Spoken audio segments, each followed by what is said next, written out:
À Hoshana Rabbah, le rabbi distribuait le lekar. Le lekar, c'est un petit morceau de gâteau au miel.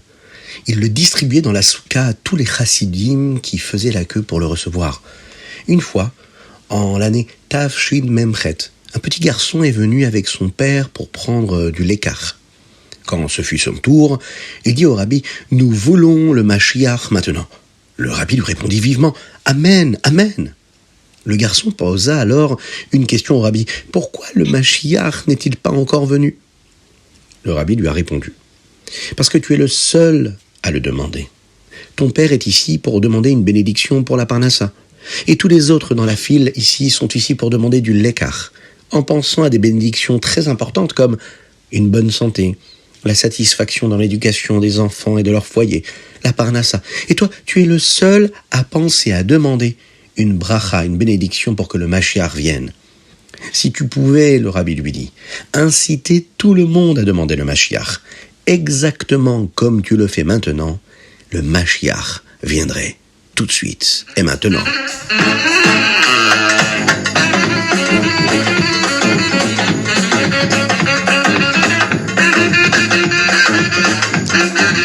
Bonjour à toutes et à tous, aujourd'hui nous sommes le jeudi. Yom Hamishi de la Parashat Bereshit, le Chav Zayin Tishri 5784, le 27 Tishri. Et nous sommes dans ce mois de Tishri, toujours dans cette Shnatakel, l'année du rassemblement. Nous allons commencer par le Chumash, mais juste avant. Rappelez-vous qu'il est très important de partager avec vos amis le Chitat, afin qu'on soit encore et toujours plus à étudier, à partager ces mots de Torah. Et comme le rabbi le disait, le Chitat, c'est ce qui nous protège, c'est ce qui permettra au Ham Israël d'être fort encore et toujours. Dans le Chumash aujourd'hui, en particulier dans le Hamishi, nous verrons ce que nous avons déjà appris dans le Révi de cette Parashat Bereshit. Nous avons appris la triste histoire de Caïn et Hevel. Nous avons également appris à propos des enfants, des petits-enfants de Caïn, jusqu'à la naissance de Lémer, la 6e génération après Caïn. Aujourd'hui, la Torah nous en dit beaucoup plus sur Lémer et ses enfants, qui eux étaient de la 7e génération. Et dans le Chumash de demain, nous verrons la fin de l'histoire de Caïn. À cette époque, les gens du monde ne se comportaient pas comme Hachem le voulait. À cette époque, les hommes prenaient 2 femmes en mariage, par exemple. L'une d'elles était pour avoir des enfants et l'autre était juste pour avoir une femme qui était avec eux. Ils avaient peur que si elle avait des enfants, elle ne paraisse plus aussi belle. Que Dieu nous en préserve. Lémer a également pris 2 femmes, l'une pour avoir des enfants et l'autre pour sa beauté, Ada et Tzila. Ada a eu 2 fils, Yaval et Yuval. Yaval a inventé une nouvelle façon de faire le berger. Il emmenait ses moutons là où il pouvait trouver de l'herbe pour qu'ils puissent manger et y installer une tente pour y vivre. Quand cette herbe était épuisée, il prenait sa tente et ses moutons et se déplaçait ailleurs.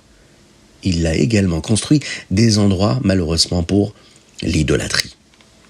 Lui, Yuval, son frère, lui, a inventé des instruments de musique et en jouait, malheureusement, pour la Avodah Zara. Même si les mères ne voulaient pas que Tzila ait des enfants, elle en a quand même eu. Elle a eu un fils qui s'appelait Tuval Caïn. Lui fabriquait des outils et des armes comme Caïn. Elle a aussi eu une fille. Et cette fille-là s'est appelée Nahama, qui devint plus tard la femme de Noach.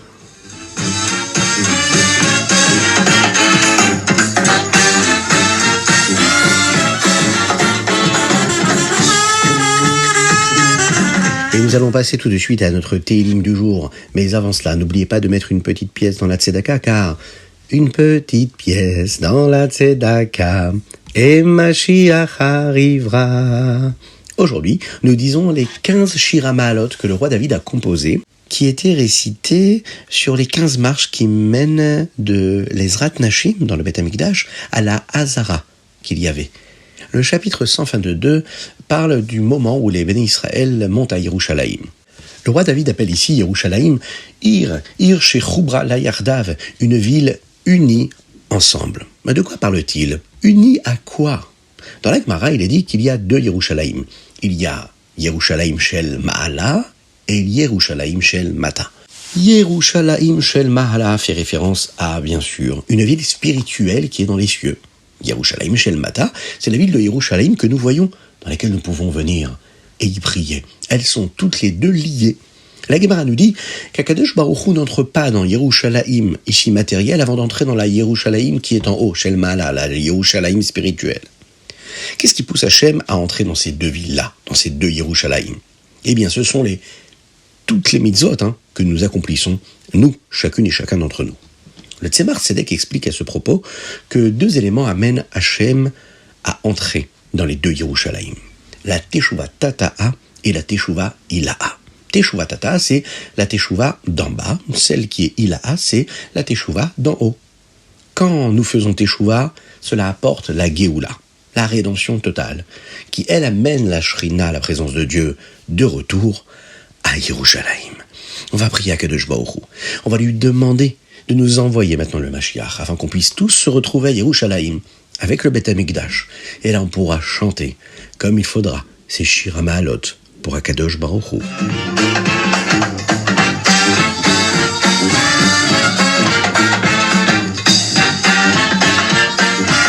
Et nous passons tout de suite à notre Tanya du jour. Aujourd'hui, nous sommes dans la Igeret HaKodesh, Siman Chaf E. Nous étudions le sujet de la Emouna. La Emouna, c'est la foi que nous avons. Nous avons une foi véritable, que tout ce qui arrive provient de Dieu. Nous verrons d'ailleurs ensemble ici ce que la Kabbalah nous dit à ce propos. Hier, nous avons dit qu'Akadosh Baruch Hu recréait le monde à partir de rien chaque seconde.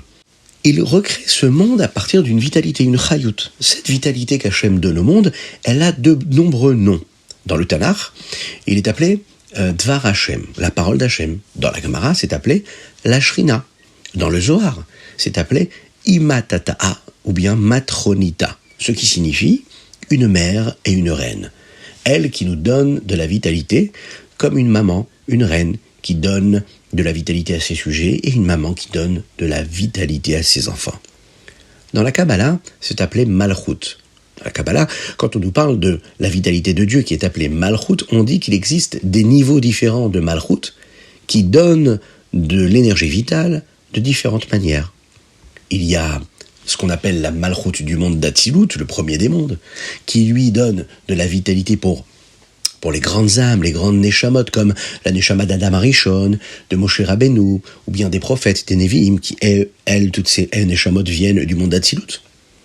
Il y a un niveau de Malchut du monde spirituel inférieur, qui est le monde de Bria, juste après Atsilut, qui donne de la vitalité aux âmes qui ne sont pas aussi grandes, mais qui est un autre niveau. Et il y a aussi ce que nous appelons le monde de Yetzira, qui vient juste en dessous du monde de Bria. Il y a le niveau de Malchut de Asiya, qui donne de la vitalité à notre monde matériel et à tout ce qui s'y trouve.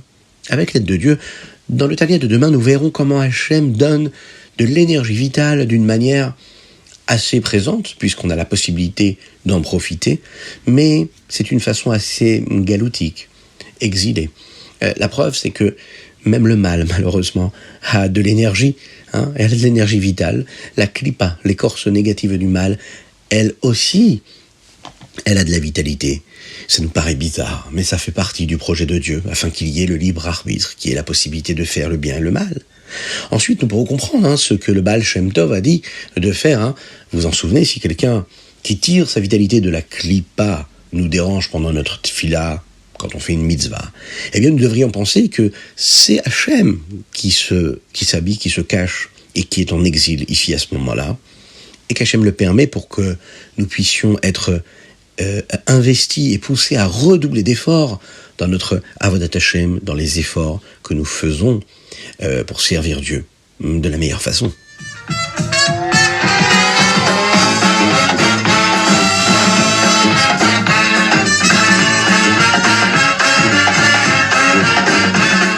Le Hayom Yom, aujourd'hui nous sommes le Chav Zayin Tishri. Même quelqu'un qui grandit dans un foyer religieux, même parfois chassidique, devra prendre la bonne décision de vouloir mener une vie de juif religieux pratiquant et d'être un chassid. Dans le Hayom Yom, aujourd'hui, le Rabbi nous rappelle que ce choix, c'est un très bon choix. Pourquoi ? Eh bien parce que la Torah nous offre la meilleure qualité de vie possible. Certaines personnes pensent que vivre selon ce qui est dit dans la Torah n'est important que pour la neshama d'une personne, que pour son âme. Mais ce n'est pas vrai. La Torah nous enseigne qu'un juif, quand il mène sa vie comme il faut, selon la Torah et les mitzvot, depuis le moment où il naît jusqu'au dernier jour de sa vie ici-bas sur terre, la Torah nous donne à une même personne une manière saine de penser. Elle nous donne aussi, la Torah, des outils pour transformer nos traits de caractère, nos pulsions, nos passions, nos désirs. Elle nous donne aussi les directives pour trouver quelles sont ces meilleures midotes possibles. Elle nous donne aussi la possibilité de nous attacher à Hachem. Elle nous montre comment créer un lien direct avec Dieu, mais aussi avec les autres êtres humains, comme il faut. Une personne qui vit sa vie selon la Torah et les mitzvot, le Rabbi nous dit dans le Hayom Yom, et selon aussi également ce que les Chachamim, les sages nous enseignent, eh bien cela mène la meilleure des façons de vivre. Que ce soit, c'est une promesse du Rabbi, spirituellement, mais aussi matériellement.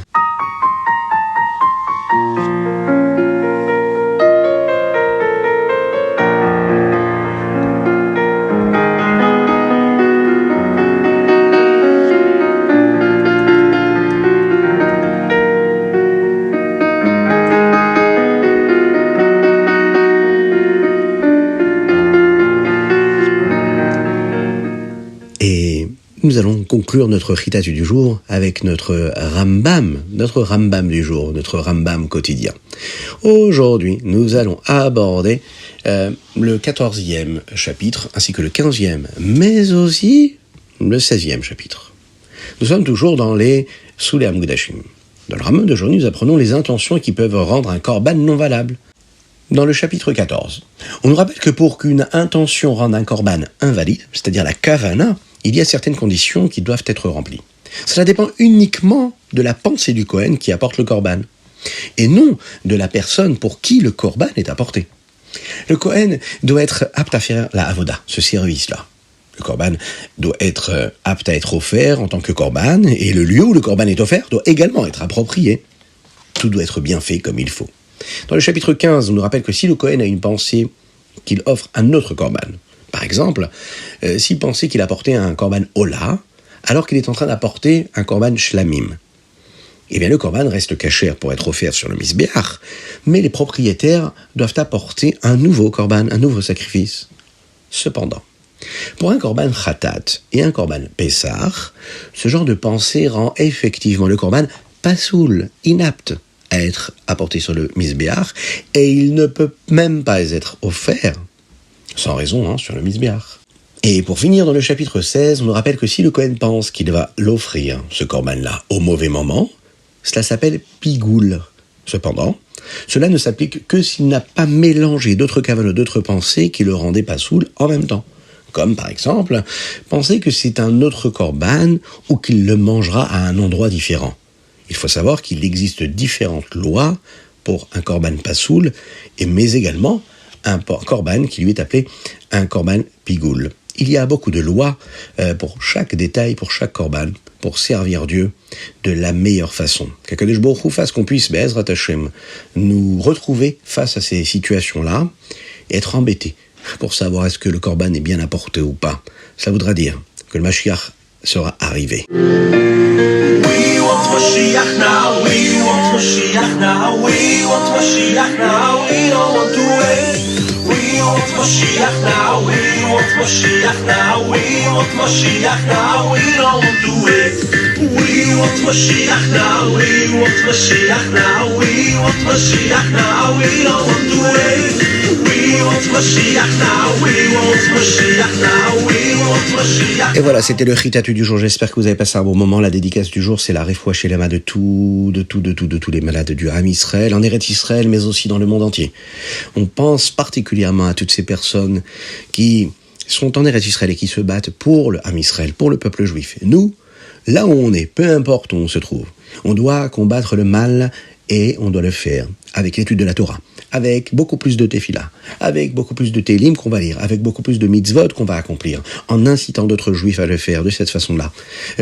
Toutes ces lumières-là vont chasser l'obscurité de la face de la terre. Mashiach arrivera très très rapidement. Que Dieu vous bénisse, qu'il vous protège, qu'il vous inonde de bénédictions, de grâce, de tranquillité, de sérénité. Avec la venue de Mashiach, très bientôt, Bekarov, mamash, mamash, mamash.